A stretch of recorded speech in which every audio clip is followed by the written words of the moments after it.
Coach, can you talk about the momentum switches in that first half after you guys have the long drive? Austin breaks one. After the two penalties negate a couple of touchdowns, they bust a big one as well. How difficult is that to deal with? That was hard. It was hard to deal with. I mean, fortunately, we got to find a way to bounce back from it. But those are hard momentum shifts. Maybe if we were able to get those calls, maybe we're still in it, early on. But those were some tough momentum shifts.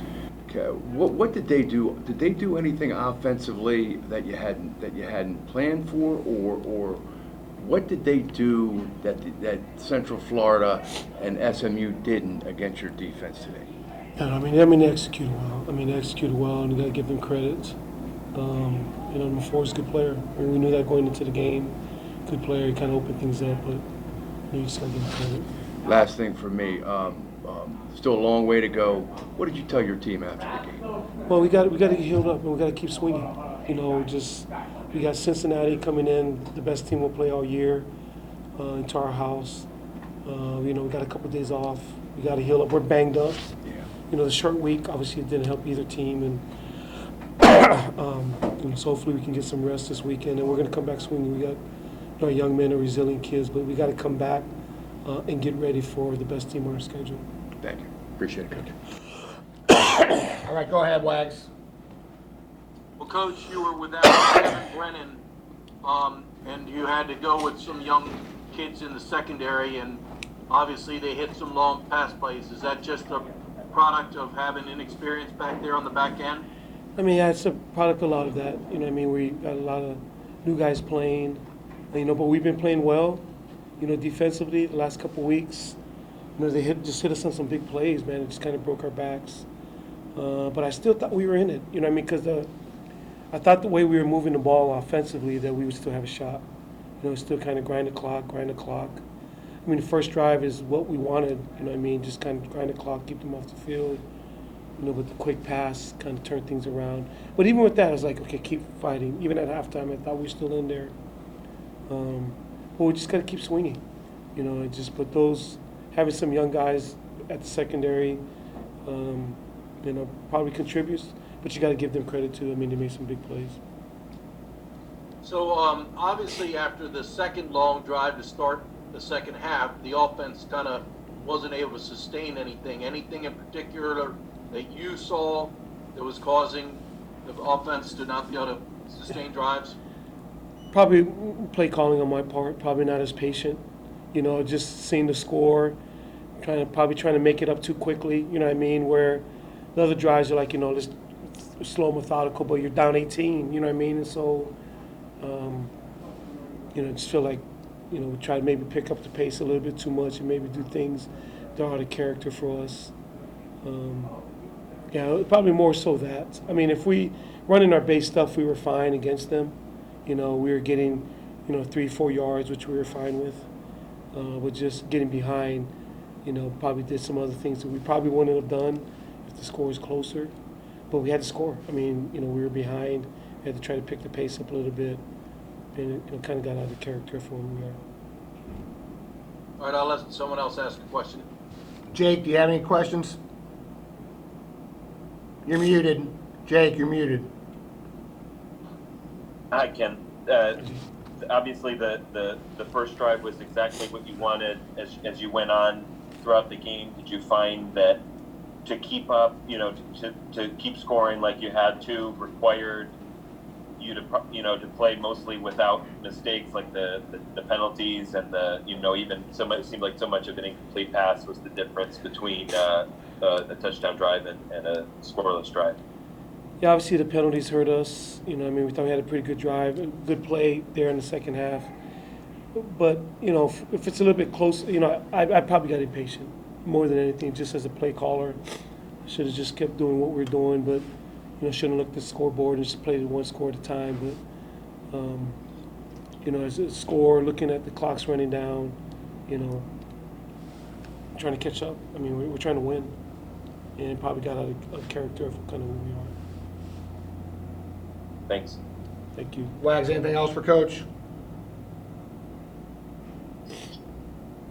Unmute. Yep. Well, it did not look and I couldn't always see the high view from the television, but it did not look like you went with the 3 high safety alignment. Was that because Kevin was out and you just didn't feel like without him in there, either, or did he play 3 high safeties and I didn't know? Yeah, well, we did some other things too. You know, what I mean, there's some stuff we try to do, try to take away. You know, number 4. You know, so I don't want to elaborate too much some of the stuff that we, you know, our thoughts were, you know, with him. But you know, we did some other things knowing who Austin was. Carlinos, I mean, obviously some good things and bad things offensively. You had 2 long touchdown drives, which was encouraging, but then, you know, there also some drives that just kind of stalled. Your thoughts in general on the offense, Carlinos? Just got to do a better job of executing our plays. It takes 11 of us to all do our job on each and every play, and that's just what we got to do. I mean, is it getting tough? I mean, you guys, you know, put up a good effort, but it's always, you know, just a little short here recently. Kind of tell me where the team is at mentally now. Obviously, no one likes losing, but we're all fighters. We're going to keep coming out every single game, playing 100% and giving it all we got. In terms of, you know, moving forward, Cincinnati coming in, that's a very, very outstanding team, defending champ. I mean, just kind of tell us your thoughts on going it forward and, you know, putting this one behind. Yeah, like you said, we got to put it behind, move forward, and just go out there and execute. We all got to do our job and just get things rolling. I'll pass off to Jake if he has any questions for Carlinos. The first drive, you know, I think it was your longest drive since the bowl game in 2004. You know, is that pretty much just how you guys draw it up and exactly how you want to start the game when you go through your week of preparation and even leading up, even right before the game? Yeah, obviously it's always good to have a long drive and finish it with the touchdown. So, yeah, that was something we wanted to do. Do you find that Coach was talking about as you get down in these games, you got to score, you can't go on an 11-minute drive, you got to score a little bit more quickly. Do you find that the margin for error is lower as an offense when, you know, like you said, it takes 11 guys to get down the field? Do you find that, you know, one mistake and it's tougher to come back from as the game goes on? No matter what the score is, our goal is to always be perfect, no matter what. No matter what the score is, whether we're up, whether we're down. So that doesn't really change anything for us. I think we're just always fighting to be perfect, make no mistakes, and you know we failed to do that today.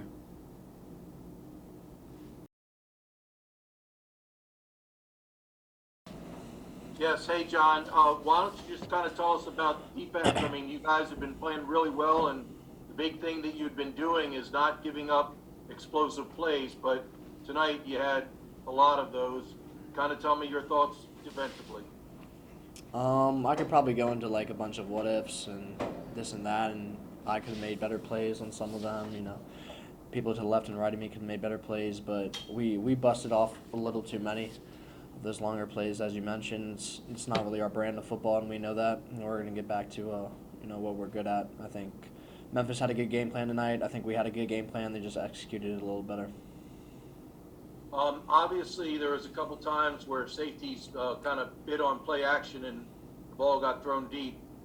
Can you just talk about, obviously, that's something that Coach Newberry preaches, not letting the ball get thrown over your head?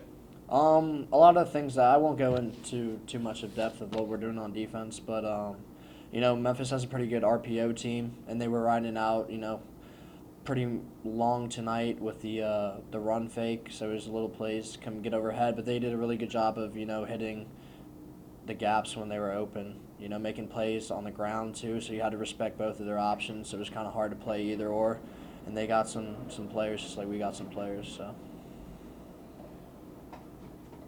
Jake? Did you the pick six seemed like it was going to be a big play in the game, obviously, until the penalty. I know that the interception stood, but without that return for a touchdown, and then I think you guys ended up with only a field goal. Did you feel the momentum shift in that sequence? No, I didn't feel the momentum shift. You know, it was a good play by the defense, but I had faith in the offense. I told Fletch after it happened I did something like that last year, so it's just the naiveness a little bit of playing and something that we'll correct and he'll know now looking forward. But no, we had the utmost faith in our offense when we got it back to him. So How did, as the game progressed, what adjustments did you guys make on defense? What adjustments did they make, and how did that change as the game went on? well, I think our second half was much better than the first half. You know, we made a few defensive adjustments there, got people in the holes that we were getting hit on in the first half. But point blank period, we gave up way too many points in the first half, and you know that's accredited to everybody on the defense. So not just one person or one scheme or one call. Thanks. John, can you talk about the challenge coming up of having to stop a Cincinnati offense that may be the best in the entire conference? And I know you've already faced several good offenses, but now you're going to probably get the biggest challenge of the whole season. Yeah, Cincinnati's got a really good team, and I'm really looking forward to playing somebody of that caliber coming into our house. You know, it'd be good for the fans too, good for our team, and you know, we're gonna have to come out and battle just like we have every week. You know, the fight doesn't stop. Definitely doesn't stop when, you know, we're playing the number 3 team in the nation. So we're just gonna bring that energy and keep fighting.